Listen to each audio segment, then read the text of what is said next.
Queridos amigos e irmãos em Cristo Jesus, para nossa meditação desejo ler a carta do apóstolo Paulo aos Filipenses, do capítulo 2, de 1 ao 11, que diz assim: Portanto, se há algum conforto em Cristo, se alguma consolação de amor, se alguma comunhão no Espírito, se alguns entranháveis afetos e compaixões, completai meu gozo, para que sintais o mesmo, tendo o mesmo amor e o mesmo ânimo, sentindo uma mesma coisa. Nada façais por contendas ou por vanglória, mas por humildade. Cada um considere os outros superiores a si mesmo. Não atente cada um para o que é propriamente seu, mas cada qual também para o que é dos outros, de sorte que haja em vós o mesmo sentimento que houve também em Cristo Jesus, que sendo em forma de Deus, não teve por usurpação ser igual a Deus, mas esvaziou-se a si mesmo, tomando a forma de servo, fazendo-se semelhante aos homens, e achado na forma de homem, humilhou-se a si mesmo, sendo obediente até a morte e morte de cruz. Por isso também Deus o exaltou soberanamente e lhe deu um nome que é sobre todo nome, para que ao nome de Jesus se dobre o joelho dos que estão nos céus e na terra e debaixo da terra, e toda língua confesse que Jesus Cristo é o Senhor, para a glória de Deus Pai. Cristo, Filho de Deus, adquiriu a figura de servo e se fez servo por nós. Servo, queridos, é alguém em relação com outro. Só tem como ser servo se estiver servindo. Se não servir, não pode ser servo. Falando sobre a sua própria relação de servo, o apóstolo Paulo deixa bem claro que o serviço da palavra, ou seja, o seu ministério pastoral, exigia dele uma crescente autoexpropriação. Veja o que ele falou: já não sou eu quem vivo, é Cristo quem vive em mim. Gálatas 2:20. Em outras palavras, ele quis dizer: não mais eu, mas Cristo. Porque há tanta diferença entre a vida que Deus planejou e a nossa realidade? Ora, é porque ainda somos nós que estamos vivendo. Precisamos reconhecer e crer sinceramente que em mim, isto é, na minha carne, não habita bem algum. Falou Paulo em Romanos 7:18, mas Cristo em mim é a esperança da glória. Colossenses 1:27. O apóstolo Paulo falou em Romanos 6:3 e do 5 ao 6 que ele foi crucificado com Cristo. Estava querendo dizer: olha, eu estou morto, pois eu me uni a ele na sua morte. Quando fui batizado em Cristo pela fé, a morte dele foi a minha morte. O meu velho homem, aquilo que eu realmente sou por natureza, o meu ser natural, foi pregado na cruz com o Senhor Jesus Cristo, para que não sirva mais ao pecado que está dentro de mim. Todos sabemos que a Bíblia tem o poder de transformar vidas, mas não é fácil explicar como ela faz isso, porque cada um tem a sua história. Nicodemos também, apesar de ser um doutor mestre da lei, não entendeu facilmente este conceito de nascer de novo, de ser transformado. Jesus lhe disse que é tão difícil compreendermos essa transformação como é difícil enxergarmos o vento. Observe a leitura de João 3:8. O vento assopra onde quer e ouves a sua voz, mas não sabes de onde vem, nem para onde vai. Assim é todo aquele que é nascido do Espírito. Paulo estava experimentando essa transformação quando escreveu: assim já não sou eu quem vive, mas Cristo é quem vive em mim. E esta vida que vivo agora, eu a vivo pela fé no Filho de Deus, que me amou e se deu a si mesmo por mim. Gálatas 2, versículo 20. A Bíblia ensina que Daniel resolveu que não iria ficar impuro por comer a comida e beber o vinho que o rei dava. Vemos isso em Daniel 1:8. Sabia que este ato, querido, foi um ato de humildade e respeito a Deus e a sua palavra? Sim, por quê? Ora, primeiro Daniel queria representar bem a Deus em terras estrangeiras. E em segundo lugar, Daniel e seus amigos, em pouco tempo que estavam na Babilônia, sabiam que de todo alimento servido na mesa do rei, uma porção era oferecida e dedicada aos ídolos. A partir do momento que uma pessoa aceitava participar daquele alimento, estava concordando em oferecer homenagens aos deuses da Babilônia. E esses 4 eram fiéis a Deus. Não é que legumes, querido, e água deixavam a pessoa rubra, bonita e gorda. A pessoa precisa de sais minerais, nutrientes, vitaminas diversas. Deus agiu ali. Ao não comerem uma comida sacrificada a demônios, Deus tinha que fazer a sua parte. Ao final de 10 dias, a aparência deles era muito melhor do que a dos outros. Apesar que os outros comiam ali muita carne, muitas frutas, legumes, bebia vinho em abundância. Era a mesa do rei, era a comida que servia na casa do rei. Ora, e a Bíblia diz que após os 3 anos determinados por Nabucodonosor, todos os jovens foram levados à presença do rei da Babilônia e dos homens mais sábios daquela época, para que os mais capacitados fossem escolhidos para morar e trabalhar no palácio. Não havia rivais para os 4 judeus, tanto em aparência como em sabedoria. A fisionomia deles era nobre e agradável, a mente era lúcida. Os 4 foram imediatamente contratados, pois eram 10 vezes mais inteligentes do que todos os sábios e adivinhos de toda a Babilônia, conforme lemos Daniel 1:20.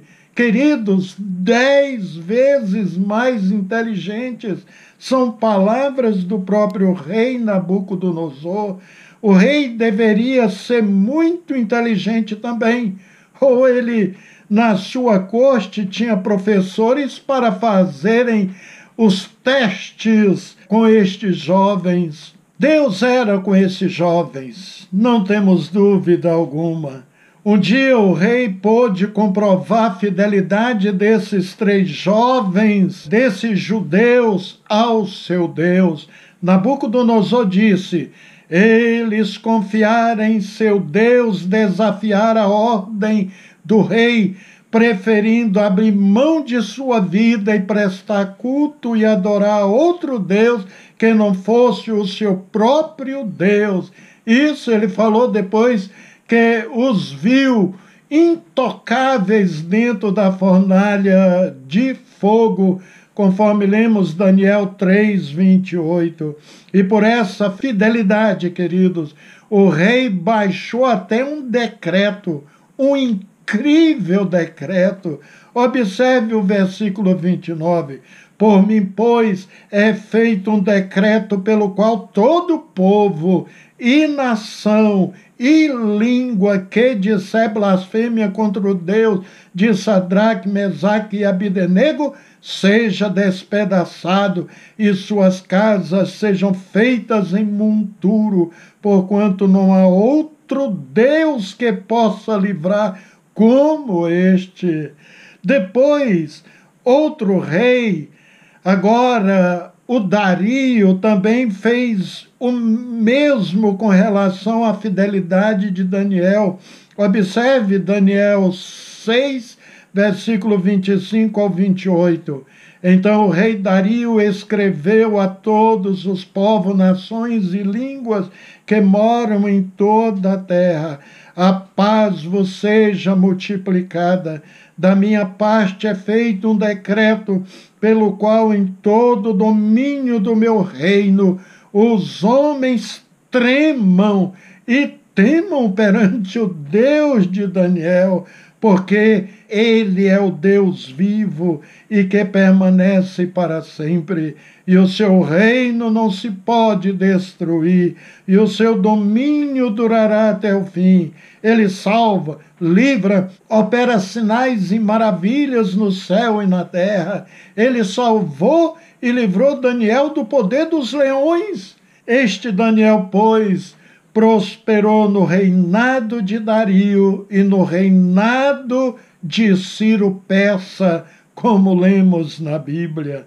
Queridos, Daniel era um homem de Deus e de autoridade espiritual, ao ponto de advertir o rei Nabucodonosor, que era grande, poderoso, o maior rei da terra.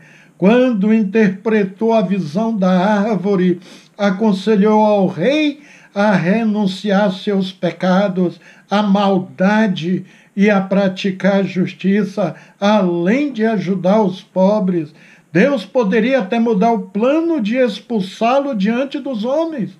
Daniel 4:27 nós lemos: portanto, ó rei, aceita o meu conselho e põe fim aos teus pecados, praticando a justiça e as tuas iniquidades, usando de misericórdia com os pobres, pois talvez se prolongue a tua tranquilidade.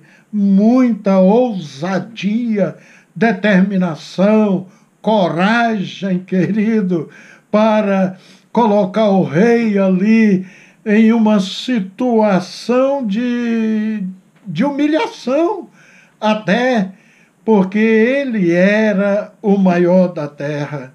Possivelmente este rei ficou pensativo por um tempo, mas um ano depois revelou seu caráter altivo.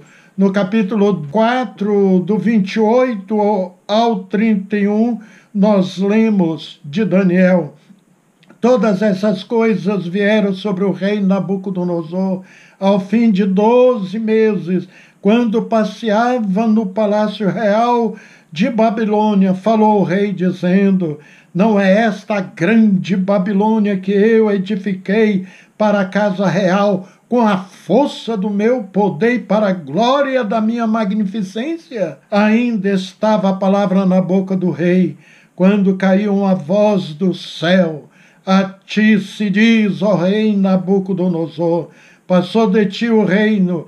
Realmente, este rei, queridos, era um engenheiro habilidoso, entendido de construção, paisagismo e tudo mais. Ele foi o autor dos Jardins Suspensos da Babilônia, considerados uma das 7 maravilhas do mundo antigo. Entretanto, em sonhos, Deus advertiu o rei a não ficar contemplando as suas obras e realizações, mas não teve jeito. No sonho ele viu uma árvore bem alta plantada no centro da terra. A árvore havia crescido tanto que tocava o céu e podia ser vista de qualquer lugar do mundo. Tão grande era este rei. Foi então que Nabucodonosor viu um anjo descer dos céus e mandar derrubar a árvore, deixando apenas o toco e as raízes. O toco representava um homem, o que foi que ele perderia o juízo e se comportaria como animal por 7 anos. Não faltou conselho para o rei. O texto sagrado revela que demorou 1 ano para o sonho da árvore se cumprir. Foi quando Nabucodonosor passeava no terraço do palácio e se gabava, do seu poder e glória, e a sentença divina se cumpriu, começou a agir como animal naquele momento. Você sabia que a ciência explica o que aconteceu com este rei? Sim, ele foi acometido por uma doença chamada licantropia. E a psiquiatria explica que se trata de uma perturbação mental obsessiva na qual a pessoa acredita que se transformou em um animal e vive como tal, por exemplo, como um lobo. É só entrar no hospício que o irmão verá ali pessoas miando como gato e outros latindo como cachorro. No caso do rei, bastou Deus tocar em seus neurônios, as células cerebrais. Assim ele foi afastado do poder. Somente 7 anos depois, Deus permitiu que o seu juízo voltasse ao normal. Nabucodonosor agradeceu a Deus e o louvou. Restabelecida a sua posição, finalmente ele aprendeu que a verdadeira grandeza está em ser humilde e fazer a vontade de Deus. Lembra que foi o conselho de Daniel ao rei? Ele aconselhou a renunciar seus pecados, à maldade e praticar a justiça, além de ajudar aos pobres. Lendo a história antiga, descobri que no tempo do Império, os estados elegiam 3 senadores e o poder moderador, exercido pelo monarca, escolhia um dos 3. Esse, então, ficava membro vitalício do Senado. Nunca mais era destituído, a não ser por crime ou morte. Muitas vezes se travavam acaloradas discussões no Senado, como ainda acontece hoje. Certa vez um senador acudia a um desses conflitos dizendo: calma, ficaremos juntos durante toda a vida. O mesmo poderemos dizer com relação aos crentes. Viveremos unidos aqui e na eternidade. Portanto, sejamos bons amigos e irmãos. Cisão dentro de uma igreja não pode ocorrer, entre os irmãos não podem ocorrer. Lembra do texto que lemos no início, querido? A grandeza de Cristo consistia em sua humildade. Grandeza e pequenez existem uma na outra, desde que Cristo, sendo maior, se fez o menor, desde que ele, o primeiro, ocupou o último lugar em favor da salvação da sua alma. Amém. Oremos a Deus. Bendito e eterno Pai, te louvamos por Cristo Jesus, o Senhor, se tornou o advogado entre os homens, o intercessor entre Deus e os homens. Obrigado pela obra redentora de Cristo Jesus, pela a salvação das nossas almas, que foi por obra e graça do Senhor, não por boas ações ou por justiça própria, mas pelo teu grande amor revelado por nós ali na cruz do Calvário. Obrigado, Deus, porque as portas dos céus continuam abertas para receber todos aqueles que se arrependam, se humilham diante do Senhor. Em nome de Jesus. Amém. Queridos, até o nosso próximo encontro, com a graça e a paz do Senhor Jesus.